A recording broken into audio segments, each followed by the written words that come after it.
భారత రాజ్యాంగ దినోత్సవం నేడు. ఈ సందర్భంగా ప్రధాని మోదీ ప్రజలను ఉద్దేశిస్తూ బహిరంగ లేఖ రాశారు. దేశ పౌరులు తమ రాజ్యాంగ విధులు నిర్వర్తించాలని, బలమైన ప్రజాస్వామ్యానికి అవే పునాదులని తెలిపారు. ఈ లేఖలో పౌరులు తమ ఓటు హక్కును వినియోగించుకోవడం గురించి కూడా మోదీ ప్రస్తావించారు. భారత రాజ్యాంగం ప్రజలకు ఓటు హక్కును కల్పించిందన్నారు. పౌరులుగా ప్రభుత్వ పరిపాలనకు సంబంధించిన అన్ని ఎన్నికల్లో ఓటు వేయడం వారి కర్తవ్యమన్నారు. మొదటిసారి తమ ఓటు హక్కు వేసే వారితో పాటు అందరికీ స్ఫూర్తినిచ్చేలా ప్రతి ఏడాది నవంబర్ 26న పాఠశాల, కళాశాలల్లో రాజ్యాంగ దినోత్సవం జరపాలని పిలుపునిచ్చారు. యువత ప్రజాస్వామ్య విలువలకు కట్టుబడి ఉండాలని, అవి బలమైన దేశానికి పునాది అని అన్నారు. ఈ శతాబ్దం ప్రారంభమై 25 ఏళ్లు పూర్తయ్యాయి.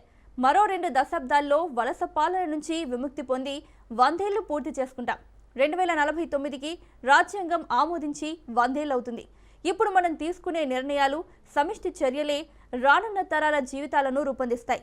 వీటన్నింటి నుంచి ప్రేరణ పొంది వికసిత్ భారత్ లక్ష్యంగా వాళ్ళు ముందుకు సాగుతారు. మన రాజ్యాంగం అత్యంత శక్తివంతమైనది. ఒక సామాన్యమైన, ఆర్థికంగా వెనుకబడిన కుటుంబం నుంచి వచ్చిన నేను 24 ఏళ్లకు పైగా ప్రజలకు సేవలందిస్తున్నాను. 2014లో మొదటిసారి పార్లమెంటుకు వచ్చి ఇక్కడి మెట్లను తాకి నమస్కరించిన క్షణాలు ఇంకా నాకు గుర్తున్నాయి. 2019లో ఎన్నికల ఫలితాలు వచ్చాక నేడు సంవిధాన్ సదన్లోకి అడుగుపెట్టగానే గౌరవంగా రాజ్యాంగాన్ని నుదుటిన పెట్టుకున్నాను అని మోదీ అన్నారు. రాజ్యాంగం పౌరులకు కలలు కనే శక్తితో పాటు వాటిని సాకారం చేసుకునే అవకాశాలను కల్పించిందన్నారు. ఈ గొప్ప దేశం కోసం ప్రతి ఒక్కరూ తమ విధులను నిర్వర్తించాలని ఉద్ఘాటించారు.